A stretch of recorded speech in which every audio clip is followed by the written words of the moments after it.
Hi friends, today we're going to talk about a very difficult topic, something no one wants to talk about, divorce.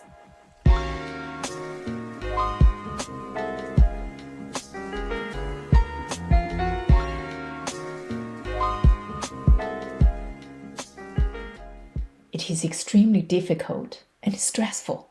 It is also one of the loneliest times in one's life. Unfortunately for some of us, we have to deal with it. If we are lucky, we may have family and friends who are there to support us emotionally. We will have lawyers to help us with the legal process. But there are very few places that we can turn to for trusted advices along the way.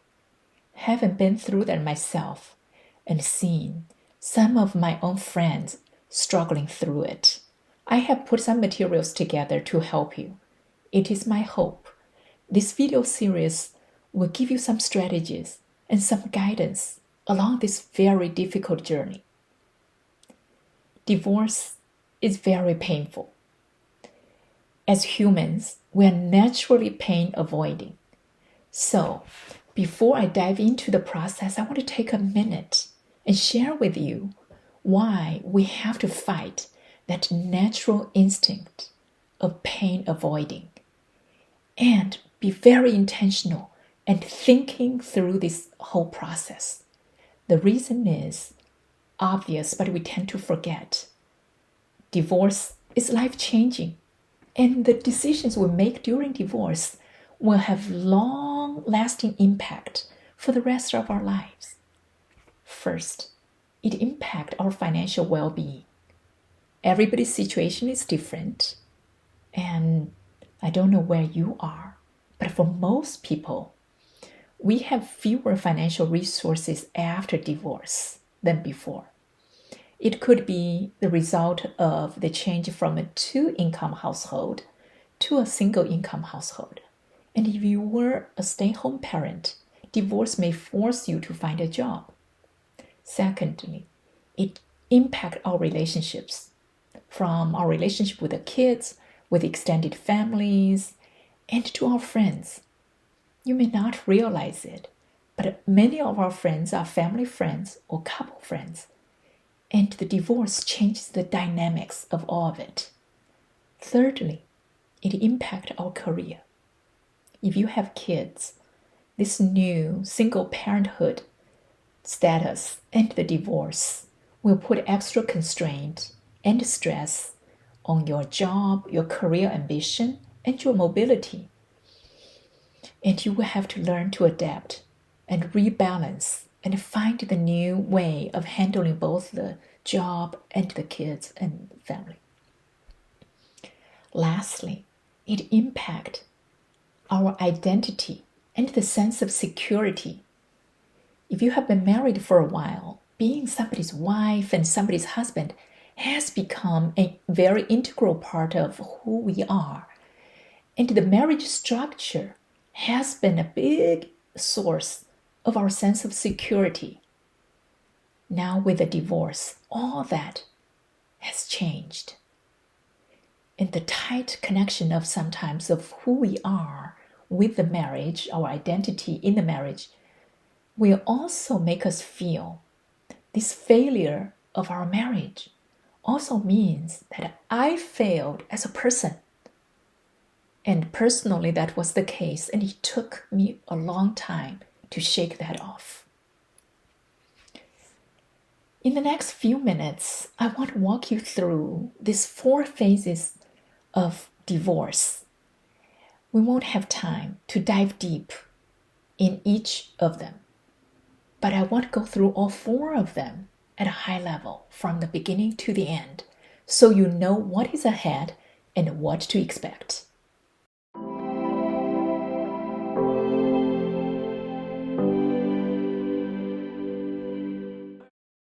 The first phase is the deciding to divorce phase. This is when you make the final decision whether to stay in the marriage or jump off the marriage train. Quite often, we decide to divorce because our marriage is not in a good place, and we feel hopeless, and we think nothing can be any worse.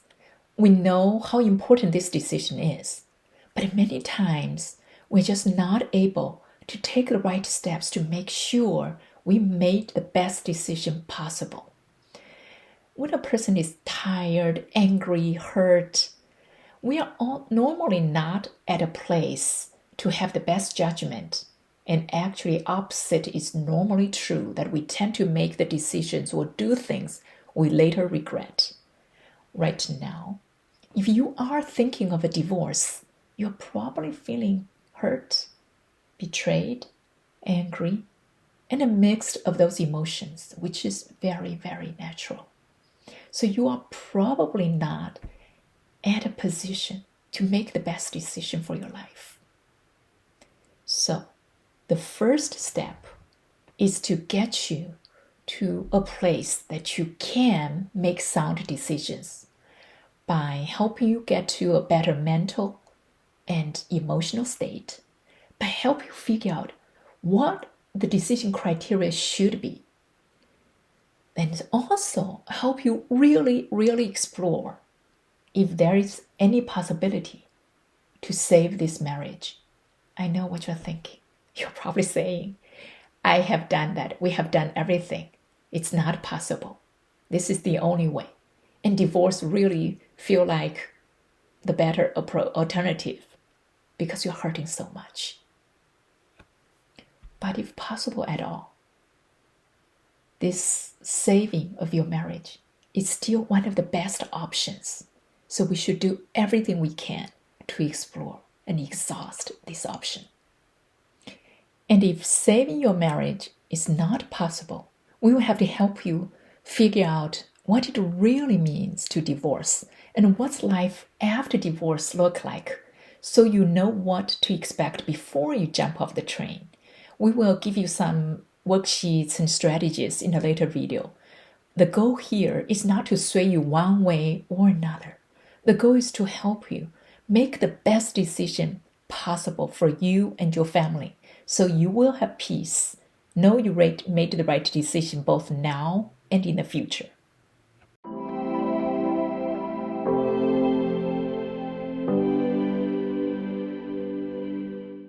The next phase, assuming you're going forward with the divorce, is the initial stage of discussion and separation. Many people thought divorce is all about separating the financial assets, the ownership of the house, and the kids' arrangements. Yes, those are all part of it, and they're all very important. And many people make the mistake of rushing to hire a lawyer, let them drive the process, and tell them, get as much money as possible. Typically, what that leads to is a long and hurtful legal battle, a large legal bill, and years of hurt and bitterness from the divorce process. And years later, they may look back to say, why did I do that? And why didn't I do this instead? You don't want to do that. During this initial phase, you need to make sure you know that you own this divorce, and you need to define what your desired outcome is. Please remember, the lawyers can be very helpful, but they're paid by you by the hour. They're not here to make decisions for you. They are here to help you. When the divorce is done, you have to live with the consequences while the lawyers move on with the next divorce case. So despite what the lawyers are telling you, don't hire the lawyer too early in the process. You need to give yourself time to figure out, what do you want out of this divorce, and what are the principles, and what are the most important things for you and your family. And if it's possible at all, talk to your ex-spouse. Try to reach agreement on the principal and large items. And you may think, whoa, that's not possible. But you know what? While you may not want to be husband and wife, but you know each other very well. You probably know each other best. And you both love your kids. You'll be surprised how much you can agree on without other people meddling in it. So try to reach those agreements before you hire the lawyer. And once you got those agreements, great, hire the lawyer. Have them write them down in the legal terms. Of course, I understand there are times this is not an option, and you have to resort to the legal system.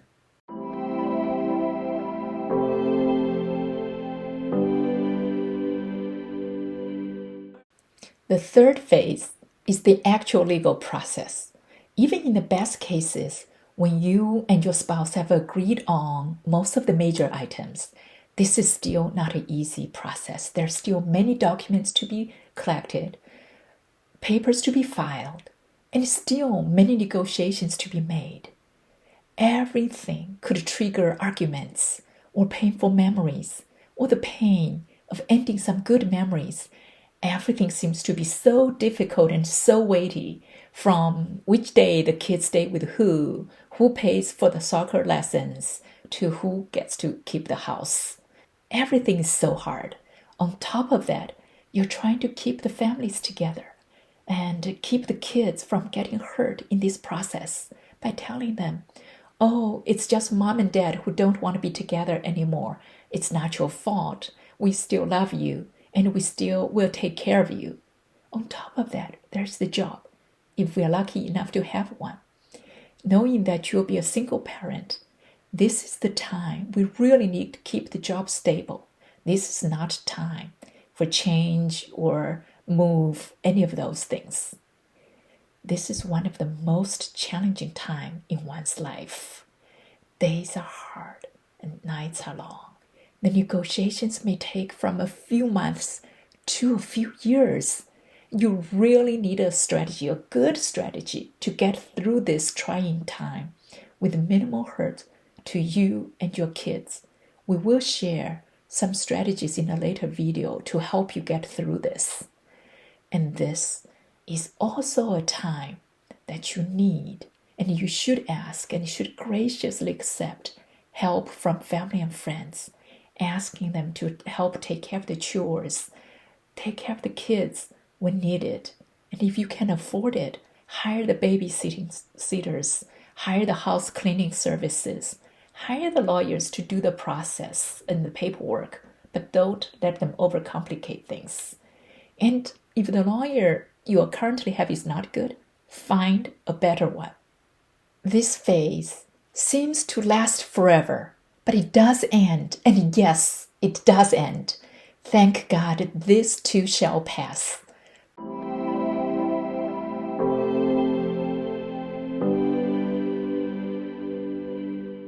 The next and the final phase is the recovery phase. After all the papers are signed, the lawyers are gone, you start finding your new routines.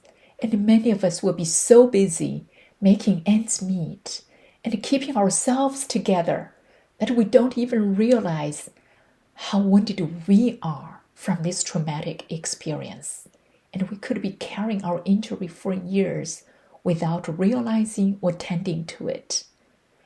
I remember 3 years after my divorce, I was at a women's retreat, sharing stories with a small group of women. I remember tears running down my face as I was telling them, even then, 3 years after, I was still feeling like an injured bird with my wings cut off, that I could never fly again. And if that's where you are, you may be relieved that the divorce is finally over, but you may also feel that life is in ruins, that you don't even know who you are anymore, that you doubt you'll ever be able to build your dream life again. But I'm here to tell you that I know you can. We will give you some tools and strategies to bounce back faster. I know life is really hard right now, and you don't even know what tomorrow may bring. And depending on where you are on the divorce process, you will need different tools and strategies. And we will have some links at the end of this video to help you. My goal here today is to help you see the big picture and to let you know there is light at the end of the tunnel, and that you will make it through and you will come out on the other side stronger and happier.